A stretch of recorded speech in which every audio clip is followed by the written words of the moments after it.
It came from a man I'd never heard of. I was sorry and I didn't open it, thinking I'd read it later. I didn't get to it until that night, just as my wife was putting the kids to bed.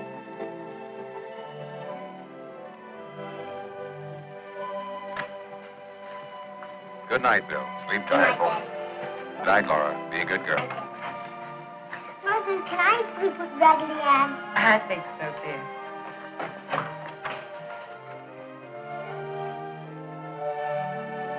Well, the letter surprised me.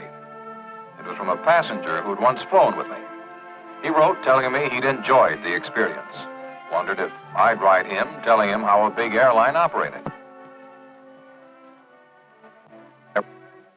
I'm not a good correspondent, but anyhow, I decided to answer him. First, I told him I was the right.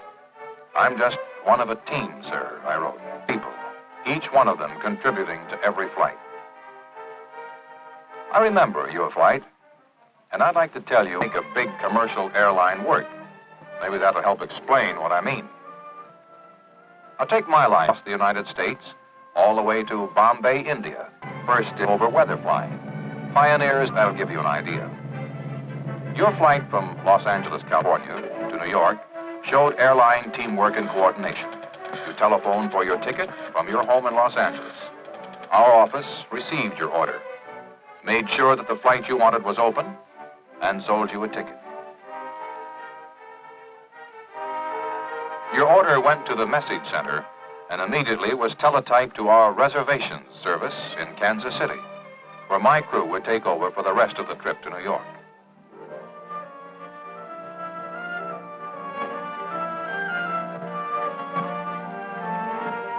Every ticket is cleared here, giving a complete picture at all times.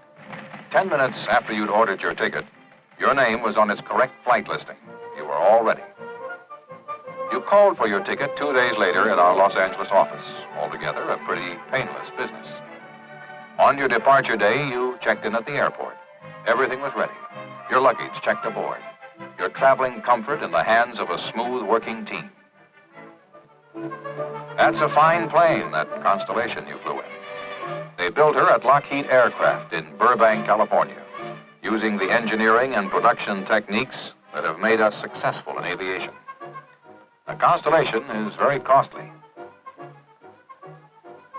And once you've seen her come together at Lockheed, you know why. She winds up over 95 feet long, with a wingspan of 123 feet, with 10,000 horsepower, more than enough to pull 4 average railway trains. She weighs 107,000 pounds loaded. When she's finished, we pilots think we've got the slickest ship in the air. Before we ever see her, she's put through a series of exhaustive tests. Every part of her, from nose to tail, gets this treatment. The reason is a word we live by in the airline business. That word is safety. Well, that's the story of your airplane. Now to get back to your flight. You got off on schedule and headed for Kansas City, 5 hours and 10 minutes away. Your pilot and I were old friends. After a couple of hours aloft, you had luncheon. And I think you'll agree with me that the meal compared very favorably with that served by a good restaurant anywhere. Which brings up the food story, one we're pretty proud of. We've done a lot of pioneering here, too. In our Kansas City test kitchen, we're always working on recipes, procedures, and equipment, giving food for thought to food for flying.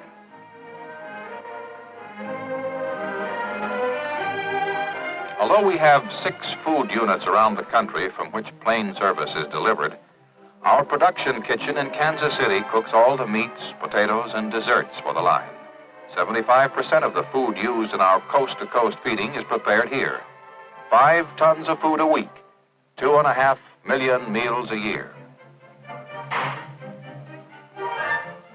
These pre-cooked meals are kept in perfect condition in huge refrigerators until they are ready for distribution by air to the line's 6 outlying food units.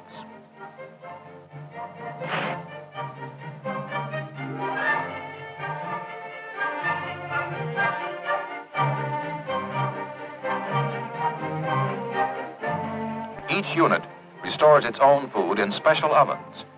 Refrigeration enables us to prepare our food well in advance, yet a meal processed by our system is served as hot and fresh as when it was cooked.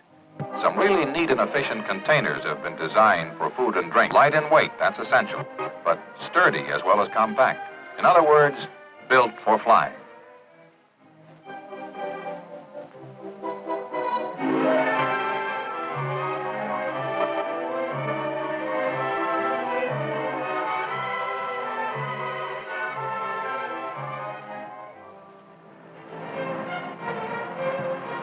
When a plane lands, one of the first things we do is to remove the used service and put in the fresh service, whether it be another meal, a snack, or simply a beverage.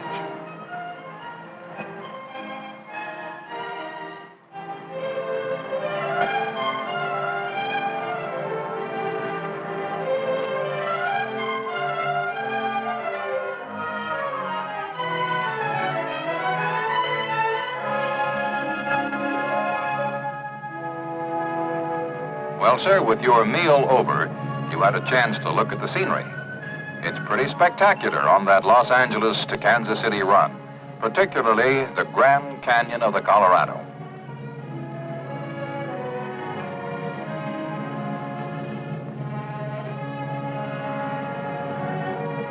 You know, this letter worries me a little. Are you getting enough behind-the-scenes stuff? I'll try to put down some inside information. Now, let's see. Did you know it takes the company several years to train a captain or co-pilot? A year or more for other crew members? And that brings up another story, the training story. In Kansas City, we run a regular school for captains, first officers, and flight engineers. We not only teach new personnel how to fly for us, but keep our old employees abreast of new developments that are always popping up in aviation. One of the things that makes our business kind of fascinating.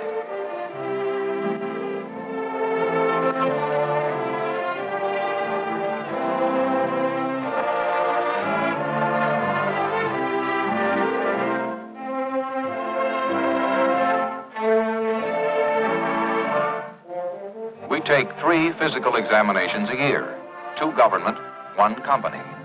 And this constant checking up goes for training, too. Once you get started, it never stops. Every 6 months, we get an instrument check, blind flying. And there are regular line checks. Our pilots have logged 1 million hours, but these standards are never relaxed.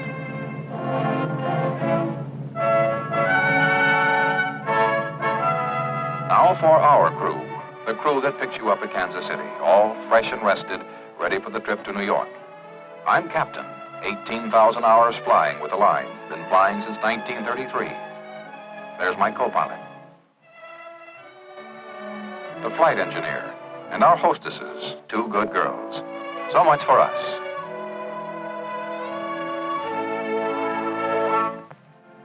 Now, while you were flying toward us from Los Angeles, here's what we were doing in Kansas City. My co-pilot and I checked in at flight control, the operations boys. We talked over New York weather. Ceiling 800 with a chance, but only a chance of lifting. We discussed fuel load and the 1,001 details that go into making ready for takeoff. On the average, we have 57 flights in the air every hour of the day. Operations watches them all.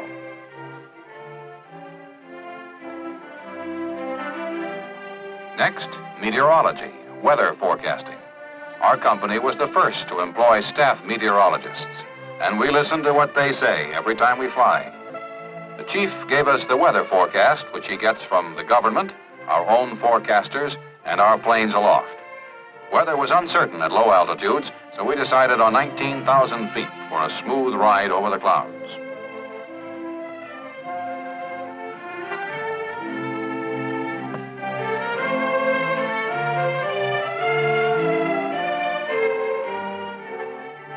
My co-pilot got busy with his bookkeeping. Our fuel order amounted to 4,000 gallons, enough to fly from Kansas City to New York and back again. We burn about 1 gallon a mile, 5 gallons a minute.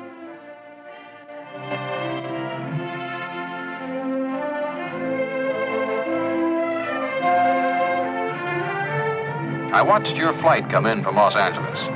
It was right on time, too.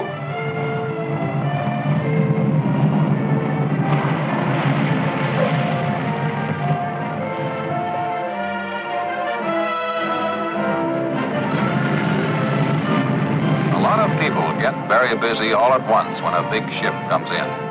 I've seen it 1,000 times, I suppose, but never get tired of watching it. Every man concerned has an important job to do, and it all contributes to the speed, comfort, and safety of your flight.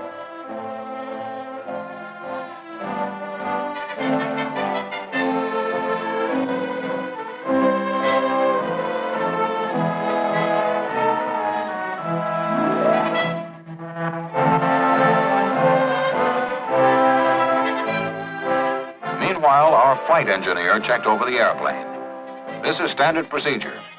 First, because he's trained to do the job. Second, because it's good practice to have it done by a man who's going to ride the airplane. These fellows are like doctors. They know where to look. And this checkup takes place every time one of our planes gets ready for departure.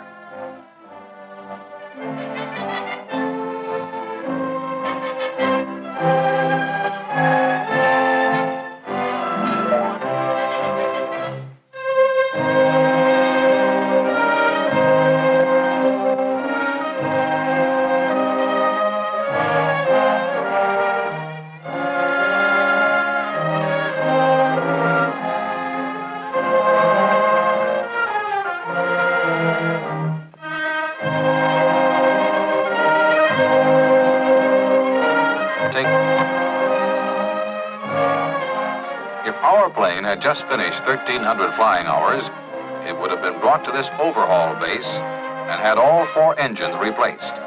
Every 10,000 hours, we just about take the whole ship apart and rebuild her. I wish you and all the other people who fly regularly could see this operation, because it typifies the kind of attention a scheduled airline like ours gives its airplanes. First thing we do to a plane when she comes in is to remove her engines and tear them down piece by piece.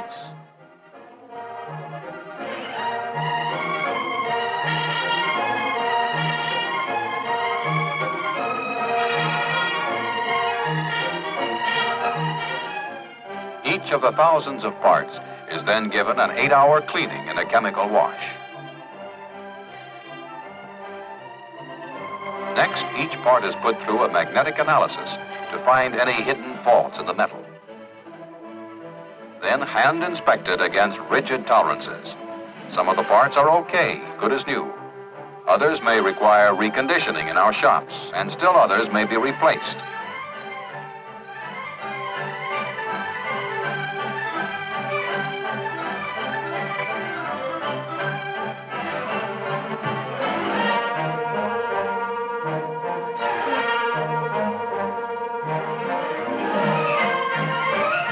When the engine is reassembled, however, every part measures up. It's really like a new engine.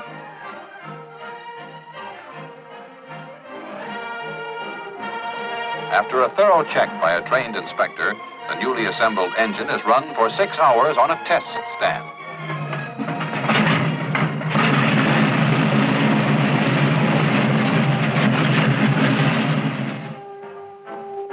Interiors are entirely renovated in our upholstery shop. They also replace any fabric-covered surfaces that need attention. Meanwhile, our sheet metal shop handles any work on the skin and fuel tanks of the ship. The base tests the airplane's radio equipment, every bit of it. It also rips out her entire electrical system and rebuilds it. Her instruments get a ride on an oscillating test machine, which goes through the most severe maneuvers an airplane could be subjected to.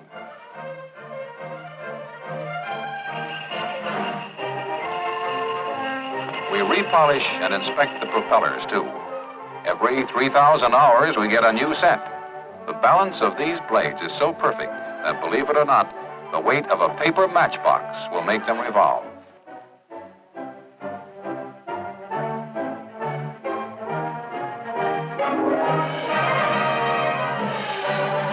Continuing maintenance means that a job like this, an operation which takes 4,500 man-hours, can be done in 6 days.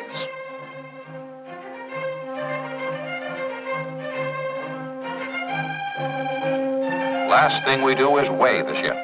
Our planes must stay within 1/2 of 1% of their original weight.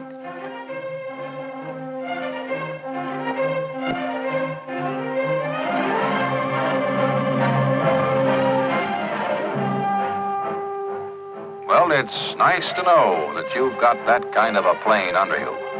Now to continue with your flight.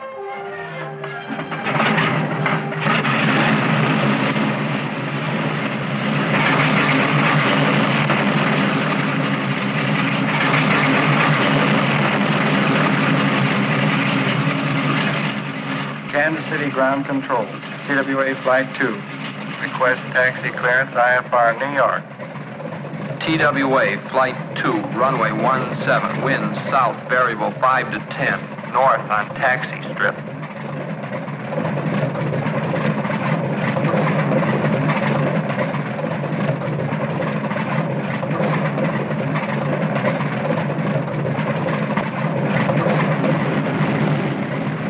You remember we taxied past the tower. These boys are the traffic cops of the airport. Working with air route traffic control, they clear my flight plan and keep checking my progress all along the line.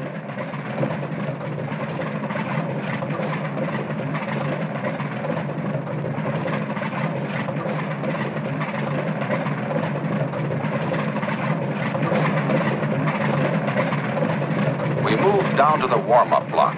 I suppose you've wondered why there's always a delay before takeoff. Well, here's what's going on up front.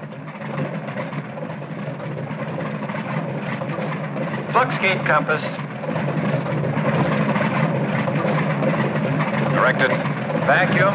Check 2 to 4 inches. Directional gyros. Set and uncage. Trim tabs. Set. Takeoff flaps. Takeoff flaps. Pitot heaters. Check heaters. Control services. Free and full travel. Engine instruments. Normal. Generators. On. Carburetor air. Cold. Propellers. Full increase. Mixtures. Bridge. Fuel pumps. On high. Airplane. Ready. Kansas City Tower, TWA Flight 2, ready for takeoff. TWA 2, clear for takeoff.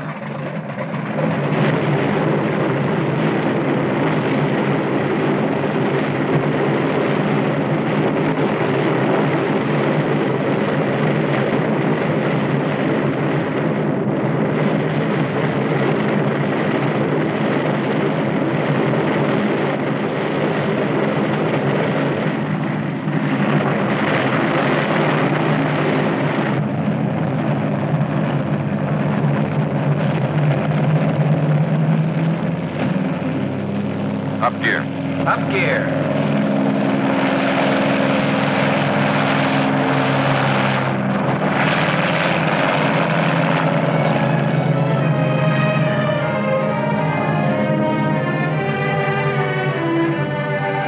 We reached our altitude, and we couldn't see the ground. We didn't have to. Here's how we knew where we were all the way. First, we were on the beam, kept getting its signal. Second, automatic direction finder. The airway is marked with radio signposts. As we pass over each one, the needles swing and a marker light flashes on. Flight 2, Columbia 03, 19,000, visual on top, St. Louis 25. And that's the way it went all the way, 1,100 miles. Flight 2, St. Louis 25, Indianapolis 10. Midway between points, we'd tune in on the station ahead and ride in and out of that range. Flight 2, Indianapolis 10, Columbus 4747.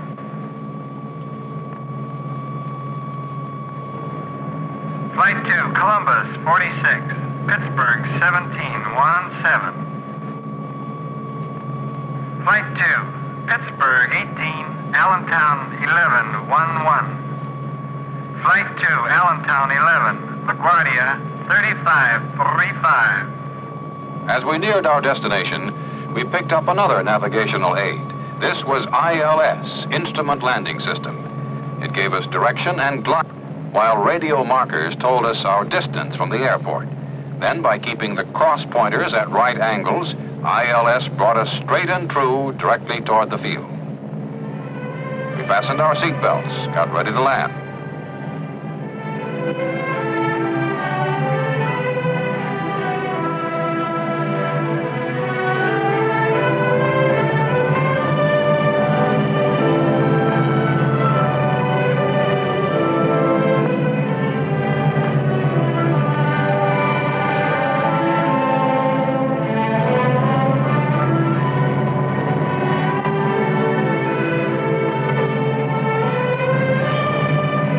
Instrument approaches are standard procedure nowadays through the magic of radio.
Sir, that's the story. I'm sorry I didn't get a chance to meet you personally, but I expect I shall one of these days. In closing, let me say to you, one of our 2 million passengers, thanks a lot from me, just one of the 12,000 people who helped run the airline that brought you home safely, comfortably, on time.